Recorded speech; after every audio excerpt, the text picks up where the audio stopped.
Hello, I'm Jenya Delima. Welcome to Writing and Editing, the podcast that takes a whole person approach to everything related to both writing and editing. Fantasy romance author Frankie Diane Mallis is here, and she's going to explain what it's like being an attending author at a romance author and reader event, which are better known as RARE, and they host events all over the world. This is What to Know About RARE. Well, first, it's lovely to have you here. Thank you for coming. Oh, thanks so much for having me. So, how did you first hear about RARE? Oh, I think I saw some other indie authors were attending, and so it kind of like put it on my radar, like, ooh, like what's this? And I think once I kind of saw that I could find, because they're a little hard to find. They don't have like a central website, I think, where you can just like be like, let's sign up. Like you have to join the Facebook groups. And so once they were kind of on my radar and I joined some of the Facebook groups, and then when they started to put the calls out for more signings, and I was like, okay, let's go, and went to Paris. Did you have to apply for more than one before you had an application accepted, or was it just the one? Well, I actually applied for two at once. So Paris and then Edinburgh. Yeah, basically those were the first two that I put myself down for, and yeah, worked out. Which is so good. Good for you. Yeah. Speaking of the application, what was the application process like? So, for instance, how quickly did you get a response after you sent your application in? So it's basically like a Google form. It's pretty simple and straightforward. I feel like most applications to book conventions I have, applied for, filled out are pretty much across the board the same. So obviously, your name, what titles you have, if you have your books published indie or traditional or hybrid, your social media handles, just the pretty basic stuff, I think. I feel like there was a little bit of a wait, but what is nice about Rare for anybody who's thinking about like joining the signings is once you do sign with them, they very much like to welcome you back for like, future signings. I have found that since I've attended Paris, when they've sort of announced a couple like, 2025, 2026, which I can't say anything about yet, the response has been like, No. Tell me after. it's been a lot faster. So, I'm trying to remember exactly how long the first response took, but since then it's actually been like very quick. I like that because I think that also creates a sense of loyalty, but also community. I mean, even when walking around there, it felt very welcoming and like people were there to support you. And it wasn't, like you go to some places, not even necessarily a book convention, but other types of places with vendors where it almost feels like one is being pitted against the other or Mhm. they're judging how much they're selling compared to the person across the way. But I didn't get that vibe at all. And Oh, would you no. say the same? I mean, I don't know I've ever seen that vibe anywhere, which is good. But yeah, no, not at all. Like it definitely, I mean, it was my first rare ever. Mhm. And I, was mostly like stuck to the table, like just trying to, like get through the day. But like there was a few times where I like was able to like walk around a little bit. And also what was very nice was they closed the whole section Yeah. at lunch. And not just that, but like they had like security like walking around, which I think was really good because I know that that's been an issue at some of the other conventions. So I remember when I was like ready to come back, I literally was like to the security guard. I was like, "That's my table. Like that's me. Can I pass through? Like, can I bypass security? I promise. My picture's in the back of those books." So, but like I used that time to like walk around a little bit, and it was nice because there was a couple authors that I like, nobody that I think I knew in real life, but like, Oh, mutuals yeah. online, where I'd be like, hey, like we both like, follow each other on TikTok, or like we talk a little bit. And so it was kind of fun to like meet some people that I'd only seen, like on my social media, like Right, little exactly. screen. But overall, like it did feel very like nice and chill. And I like that there does seem to be kind of like a rare community, like, but yeah, like it definitely felt very like welcoming, and also which was nice because you're in another country, Hmm. surrounded by a foreign language that I definitely do not know. And, there's a big mix of readers, everybody was very nice. Everybody was very welcoming. So Yeah. Did you have any volunteers assisting you or anything like that, like a translator in case you needed one? no. I had brought my sister with me. So she helped me as far as that went, but no, I didn't have like a translator or anything. Most of the time, I think most people came over had some English, or if they didn't have it, they could follow, me, or Oh, they had a right. friend. Like I had a couple of readers come over where like they were like a duo where like one had English and one didn't. And so like the one who spoke English would like stand there and like talk to me and then translate for their friend. Oh, that's helpful. Yeah, and then like I guess worst case scenario, like there was just Google Translate on my phone. So Right. yeah. So thankful that they had good Wi-Fi in there. So if they didn't, that would have been the end. I used to even waiting in line. I don't know if the authors saw the lines of attendees waiting to get in. It was one of the lengthiest queues I've ever been a part of. What they did keep it moving quickly. But yeah, it was like you went through this one giant long line and had your ticket scanned, and then you went into a second big long line waiting for the doors to open. But I remember then being very happy that the Wi-Fi connected easily because, entertain yourself.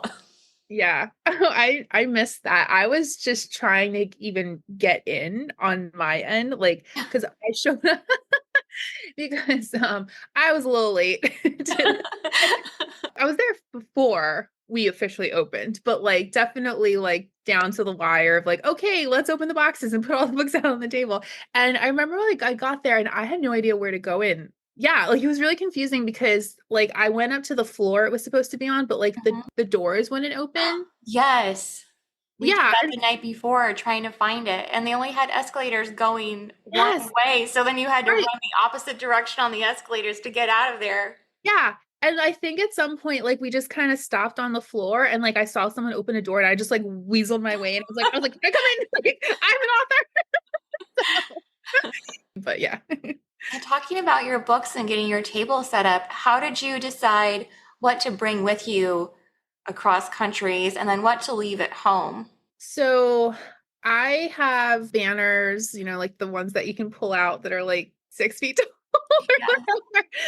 And tablecloths, those stayed home. I'm considering bringing them to Edinburgh with me, but for Paris, because Paris, I also did like a trip to London as well. So me and my sister did like a little like sister vacation on top of it, which was like a good way to like be like also work for me for a day. Yes, that's a good payment. Yeah. And so because I knew we were going from London to Paris, I only brought a carry-on suitcase, Oh. in like my bag with my laptop because I am on deadline. So even though I was like on sister vacation and in London and Paris, I was still also writing when I could fit it in as much as possible. So it really just came down to like this stuff isn't going to fit in the carry-on. And I was shipping, so many books over, and I knew there was a potential of, anything left over, I'd be shipping home, and I just didn't want to be shipping any other sort of big pieces. So what I ended up doing was I brought all my swag with me. So I have a ton of character art. I've got a lot of bookmarks and stickers, things like that. So those I packed into my carry-on. Mhm. I think I like grabbed about like 50 of each piece. Those I carried with me, and that was literally the only thing that I brought with me. I did a pre-order and then I just kind of like guessed, like, like I have no Right. idea because I've been to a couple conventions before. I usually, sell like a decent amount of books, but you can Mhm. never really predict like what's gonna happen that day. Exactly. So those all like were shipped directly there. But yeah, so usually I bring a little bit more with me. I also like have like little book stands, to like Oh, prop the paperbacks up on because those don't stand up very well by no. themselves. Yeah, those stayed home. So it's definitely like probably my most complicated and intensive packing for a book convention, but like also the one I brought the least stuff to, oddly. So Oh, that makes sense because it's not like you yeah. could just load up your entire car. And I don't know what the expenses would have been like to use a shipping company or if they offered that to you. And if they did they give you choices in who you could use? Or was it just one provider? Right. I feel like from what I've read that they do have like shipping companies typically like on site, but I don't think they did for Paris. is the feeling I had, unless I'm completely wrong, but like which is totally possible. Someone will let us know if you are. That's how the internet works. I know Frankie's wrong, guys. I might be. I'm trying to track a lot of conventions, and sometimes you miss a detail. Like, sorry. Actually, this has been actually like one of my like funniest stories from Paris with the books that I did have left over after I was gonna take them to like the post office to ship them home. And I have to say that the Paris post office is like the nicest thing I've ever been to in my Really? like because like now that I'm an indie author, I ship books all the time, to Yeah. readers who are ordering like signed copies off my website, and the post office that I specifically I go to because they are nice to me, and they're usually like not crowded. Like I can count the times on like one hand where I've had to wait in a line. Like this just like this dream post office. I can't tell anybody where it is because I don't want to ruin it. Typically I feel like it's a pretty normal experience when you walk into the post office and you just kind of want to apologize for existing. Yes. And Yes. also like you feel like you should have your PhD in like how to like send everything and like how things should be Right. packaged and labeled and what it's going to cost. And I just like walk in like I kind of know what I'm doing now, but like it's confusing. Like, and so I'm like dreading, like I'm walking into the post office, which by the way, they were open until midnight. So it was like, okay. So I was a little bit stressed out because I was like, oh God, like we're coming here this really late hour. We have to ship these Mhm. books to the US. I don't speak any French and they're going to hate me. And instead, like this man in a blazer comes out, very nice. And he's like, what can I do for you? And I'm like, I need to ship these books to the US. And he's like, okay. And like he vanishes and comes back with a box that he has assembled that's the right size. And like he's like standing there helping like weigh it, like as I'm putting books in until it's like the right amount. And like I was just like, the service. Like It's it like was an like, alternate reality. oh, it was like, yes. I was just like, oh my God, is this what it's like everywhere else? Like, is this just a Paris thing? Are we like this deprived? Like, like so many They're people are like, oh my nice. God, tell me about your trip to Paris. And I'm like, let me tell you about the post office. Right, yeah, forget the catacombs. I have another story for you. Like, no, the impression it left on me. But anyway, that's what I ended up doing for that one. But I do believe that there's a shipping service. Did they have any added on expenses or anything like that where maybe you didn't realize you were going to have to pay for X, Y, or Z? And the only added on expense, I believe, was just the cost of them like holding and storing the boxes Oh, that well, that's like, reasonable. Yeah. yeah, that I sent over. That I'm pretty sure was the only one that I can think of. So, Okay. and like the table fee also includes like snacks that they give you for the Yeah. day. Like, like remember I got there, I had like a little tote bag with like water, which was fantastic. But you get snacks, they provide a lunch for you, lunch for your assistant, although my sister was Oh, missing, which was kind of a bummer, but it's okay. Things happen. But yeah, so I think it's like the table, lunches, snacks, water, and then you pay a little for depending on how many books you have to ship and they're storing for you. So it did seem like they care about people who are there, not just, I mean, attendees too. They had all those little tables positioned throughout the rooms and they had bottles of water on them that it seemed like they kept refreshing them when they were running low. And there were like big bowls of snacks because I took snacks. that's That was good. my lunch when I went back to my room. But That's good. Yeah, they actually the snacks that were in the bag were like nice, healthy. There's a good mix because I'm a gluten-free, dairy-free girl. So usually like I don't even like put a lot of stock in like any food that people are providing for me because it's like so rare that like it works. But they actually had some like really good stuff in there that was like, oh, cool. Like, nice. yeah. Yeah, that's That was like a good. pleasant surprise. And like they also like made an effort to make like the meals, like there was a lot of variations. Like they had a gluten-free meal, a vegan meal, vegetarian. So that was a very appreciated effort because there's definitely been conventions I've gone to where there's like a lunch provided and I just opt out because, it's just not going to work for me and like whatever, space they're using, not their fault, but they frequently can't accommodate, I mean, I get like that I'm hard to feed. So like, Yeah. No, I get that. I'm vegetarian, and then one of my children has an allergy, and then the other one has a select item that they'll eat most of the time. So Yeah. yeah, trying to accommodate all three things is usually just like throw your hands in the air and now what? So you mentioned having a pre-order, and I know from the Facebook group, for instance, that a lot of people were posting pretty frequently on there and engaging with people even before they attended. So is that something that you utilized also? I did a pre-order. I did post about it in the Facebook group. I don't think I really engaged past that though. Okay. Um, just because I just didn't know to do that. Like now that I'm in other Facebook groups for events, I was like, oh, I could be engaging in these and talking to attendees more. Literally just didn't know because I'm still so new to all of this. I mean, I will post a lot about what's going on at my table, like on my social media account. Like, if I'm Okay. like because like if I'm like, oh, I'm like about to sell out of something, I'll post it there. I probably could be posting this in the Facebook group now that I think about it. Just didn't occur to me, but now it has. So moving forward, I'll probably be doing a little bit more of that. But yeah.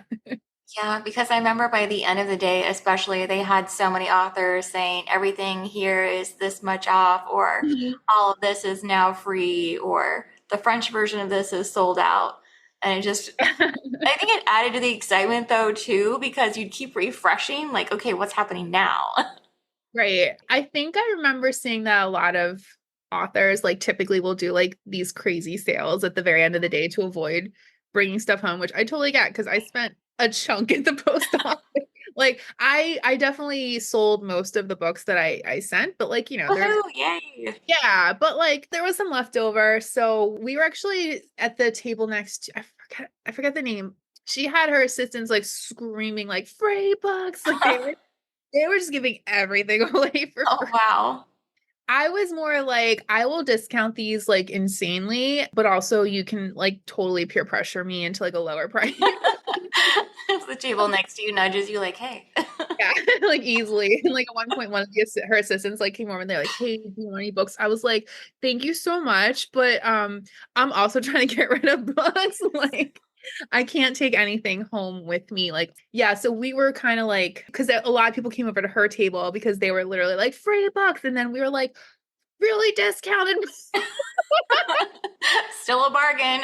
Like, I mean, yeah, like seriously, I was like super sale, like over here. So yeah, I was just trying to like be fair, like I don't want anyone to be like, well, if I just walked over a minute later, and you know, you're not really necessarily expecting to like make a profit on these events. You're really there for like the fun and also like to meet readers. But you are paying if you're indie like for each book that is in there. So it's like you want to try to like at least not be super in the negative. Right. Have Um, enough for a croissant. yeah, we definitely did like a crazy discount like at the very end, just not have so much to ship home. Well, exactly. Yeah. And again, it's different if you're doing something like the one coming up where you can just put it back in your car. It's not such a big deal. And there's not really that same incentive to discount anything because you don't need to. You're not Right. worried about shipping costs or your luggage being overweight or anything like that. Exactly. And also if you do a signing in Paris, the post office is so nice. That is really the takeaway from this interview. We might need to retitle it to Why the Paris Post Office is Superior to All Other Post Offices. Honestly, that's the truth. Well, I'm glad that we now have this information. So if anyone does happen to find themselves in Paris and in need of mailing something, Yes. Go to the post office. Also, side note, if you are a skincare girly, go to the French pharmacies because oh, they're on every corner. That's basically like their CVS. But again, like you walk in and instead of like this like cashier who's just like whatever, there's like this man in a lab coat who knows everything about all the skincare lines and like basically comes out like you're at Sephora and like starts showing you things and explaining things to you. And the CVS, like oh my gosh, I totally missed that. those were actually, yeah, like don't ask me about the catacombs or the Louvre or Versailles. I'm here to tell you about French pharmacy and the post office. I'm sad I didn't go in now. It doesn't take a lot to impress me. Well, for my last question, I was going to say that there were a lot of different types of romance. There was a huge variety. And how did you feel that yours fit in with all of those other ones? All right, so I write romantic fantasy. It's definitely high fantasy. Fantasy is probably the top part, but like with it's very romance heavy. Like the romance is I think equal to the fantasy storyline in my books. So there was definitely like a very good mix of like, Oh, different kinds of romance genres represented. Like I'm trying to remember exactly who was around me, but I definitely like remember walking around and like seeing like a lot of other like fantasy romance and romantic fantasy mhm. authors or like covers, out, and then a lot of contemporary dark romance as well. So it definitely felt like I feel like all the romance genres represented, but Oh, yeah, like you too, yeah. I mean, and it seemed too in the group, as soon as someone said, I'm looking for recommendations for this kind of fantasy, and someone would instantly come up with like five or six authors who are going to be present. Or sometimes the authors would recommend themselves, which was nice too. yeah, I've never done that. Well, now you can. Yeah, I guess I should do that more often. But yeah, no, it definitely felt like I fit in. I agree. Like And your table setup was so nice too, because even though you didn't have the big, huge banner and everything, I think especially with your covers, like covers alone draw people in and they Mhm. catch your eye. And because you had the books stacked so they went up vertically, so they were at eye level, it wasn't laying flat on a table where you would walk by them a little bit easier. Yeah, that's always been the thing. Stack the books and like let the cover do its work. So, but thank you because I was literally like in a sweat setting everything up like 5 minutes before the doors open and like yelling at my sister like she has no idea. And not her fault. Like, why would you know how to do this, when it's not your world? Like, how to set anything up. And I was like, no, like, this needs to go with this, and it has to be in this order. Like, Right, putting book three next to book five. Come on. and I'm like, these stickers match these stickers. Like, Well, if she's going with you to the next one, I say that she forgives you, and that is fine. no, she's fine. We're all good. Oh, good. She did a great job. Like, it's just hard, you're under pressure. You're like, oh my God, like I have to have this thing done in like a second. And Yeah, exactly. That limited time frame. And then also, I think there's that worry too about how does your setup compare to the Mhm. setups around you? Not even necessarily all the setups, but just those in close proximity because, yeah, readers are naturally going to be making that comparison, even if it's just on that subconscious level. Yeah, I mean it's easy to compare your setup to other setups, but as long as you've got your presentation, you know, out and not like hidden away under the table, like you're Right. good. You've done it. So Well, do you have any other exciting upcoming events that you can share with us? so let's see. I'll be back in Edinburgh for Rare in September. So very excited about that. And I'm also going to Romanticycon in Orlando in Oh, October. Yeah. And that's one where I will be driving. Probably should be flying, but with the amount of time you're going to spend at the airport and getting to the airport, and yes. I could literally just load my car up and just drive there. Yeah, And so because you look and you see like a 2 hour flight from where we live, and it looks like that's not so bad. But yeah, you have to drive 2 hours to the airport and then be there 2 hours ahead of time, and then finding transportation out of the airport after you finally uh, have your luggage. Like you're at 10 hours now. oh my God, it's forever. And like the last time I went to Orlando, I ended up renting a car at the airport, and that was like a whole other flight too. So yeah, like so I'm gonna be driving to that one. I'm also gonna be at Books, Gowns and Crowns Seattle in October. I feel like there's something else, but that might be we'll go with that for now. I can always link your website too if it has an update. Yeah, the website usually knows what's going on better than I do. Perfect. Thank you for listening, and make sure to check out the show notes for more information. And then please join me next week as author Jennifer Jane Young reveals how your book can transform from just a book into a wide reaching movement. And if you enjoyed today's show, please subscribe and share the link with a friend. Thanks again.